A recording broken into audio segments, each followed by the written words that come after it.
மாணவர் கல்வி கடன் என்பதை பற்றி நேற்று பத்திரிகையாளர்களை நான் சந்தித்தேன். கடந்த காலங்களில் 2004 இருந்து 2014 வரை 10 ஆண்டுகள் மாணவர்களுக்கு தாராளமாக வங்கியில் கல்வி கடன் கிடைத்தது.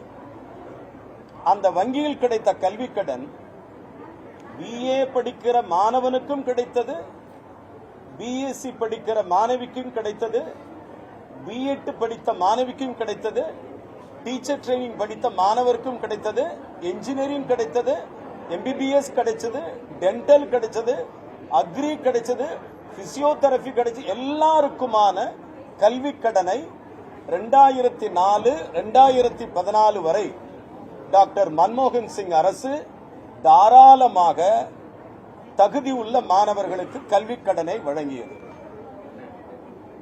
அதன் பிறகு இந்த பிரைம் மினிஸ்டர் வித்யார்த்தி போர்ட்டல் என்கிற ஒரு பிரதமருடைய கல்வி திட்டம் தொடர்ந்து நடைபெற்று வருகிறது.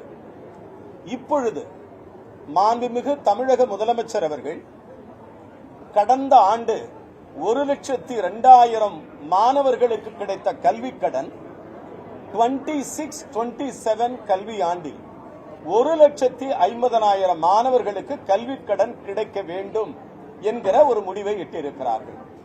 கடந்த ஆண்டு 2,600 கோடி சொச்சம் மாணவர்களுக்கு கடனாக கிடைத்தது. இந்த ஆண்டு டார்கெட் தமிழக அரசினுடைய 3,000 கோடியாக இலக்கு நிர்ணயிக்கப்பட்டிருக்கிறது.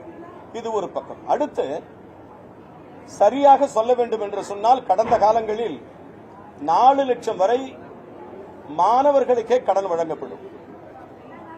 4.5 லட்சம் வரை 7 லட்சம் போகும்பொழுது பேரண்ட்ஸ் தாயோ தந்தையோ கையெழுத்து போட்டாலே கொடுத்துருவாங்க. இப்போ அதன் பிறகு அது நிறுத்தப்பட்டு இருக்கிறது. மாணவர்களுக்கு கல்வி கடன் தாராளமாக கிடைப்பது என்பது நிறுத்தப்பட்டு இருக்கிறது. வங்கி மேலாளர்கள் மிகச் சரியான நடைமுறையை பின்பற்றுகிறார்களா என்பதை நாங்கள் கூர்ந்து கவனித்துக் கொண்டிருக்கிறோம். அதனால் தமிழக அரசு மாண்புமிகு முதலமைச்சர் திரு சி ஜோசப் விஜய் சார் அவர்கள் ஒரு விரிவான திட்டத்தை தயாரித்திருக்கிறார். அந்த விரிவான திட்டத்தின் அடிப்படையில் 7.5 லட்சம் வரை மாணவர்களுக்கு பிணையில்லா கடன் வழங்கப்பட்டு வந்ததை நீட்டிக்கப்படும். அநேகமாக அந்த பிகர் எவ்வளவு ரூபாய் வரை பிணையில்லா கடன் வழங்கப்படும் என்பதை மாண்புமிகு முதலமைச்சர் அவர்கள் விரைவில் அறிவிப்பார்கள் என்கிற ஒரு செய்தியை நான் தெரிவித்துக் கொள்கிறேன். மாணவர்களுக்கு எந்த தகுதியுள்ள மாணவனுக்கும் படிப்பதற்கான தடையே இருக்கக்கூடாது.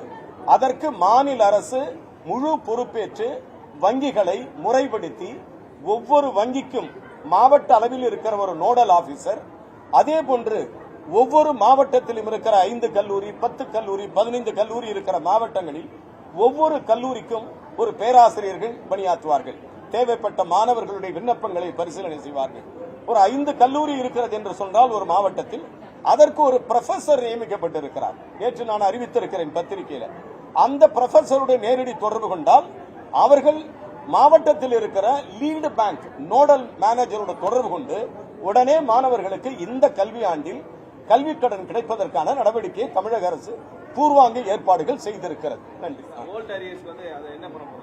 சார். அரியர்ஸ் எல்லாம் கண்டிப்பா கொடுக்கப்படும். CIS அதையும் கவனிப்பு எடுத்துக்கப்படும். கெஸ்ட் லெக்சர்ஸ் அதையும் கவனிப்பில் எடுத்துக்கப்படும்.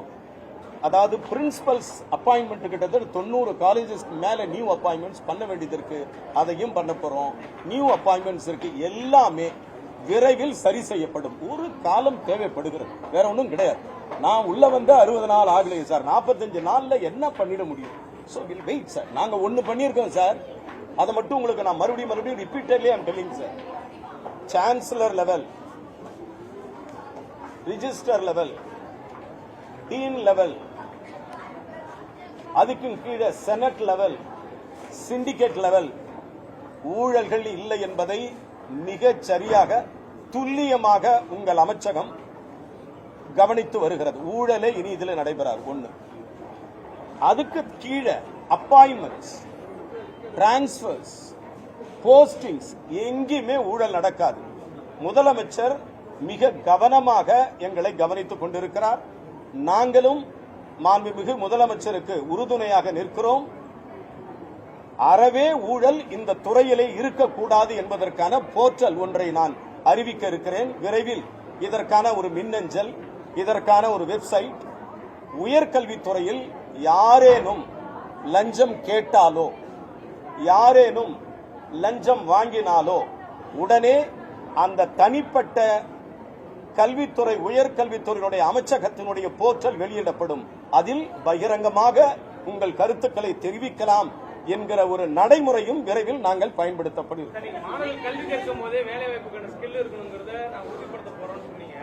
ஏற்கனவே கடந்த திமுக அரசு நான் முதல்வர் ஸ்கீம் கொண்டு வந்திருந்தாங்க. இப்ப அந்த ஸ்கீமை என்ஹான்ஸ் பண்றதுக்கு பதிலாக அது டிஎன் ஸ்கில் டெவலப்மெண்ட் நார்மலான ஒரு லேபர் ஸ்கில்லுக்கான ஒரு பிளாட்ஃபார்மா மாத்திட்டாங்கிற குற்றச்சாட்டு இருக்கு. இது குற்றச்சாட்டெல்லாம் கிடையாது ரிசன் சார், குற்றச்சாட்டெல்லாம் ஒன்றும் கிடையாது சார். அந்த அரசாங்கத்தில் எடுத்த முடிவு அது. எங்க அரசாங்கம் வந்த பிறகு நாங்க நடைமுறைகளை மாற்றுவோம். இதுதானே வழக்கம். இந்த வழக்கம் ஒரு குற்றச்சாட்டெல்லாம் சொல்லக்கூடாது. அவங்க ஒரு முடிவு எடுத்தாங்க. எங்க அரசாங்கம் வரும்போது எம்ப்ளாயபிலிட்டி, என்டர்பிரனர்ஷிப் இது ரெண்டும் சேர்ந்து இருக்கிற ஒரு முறைப்பாடை நாங்கள் எடுக்க போறோம். அவ்வளவு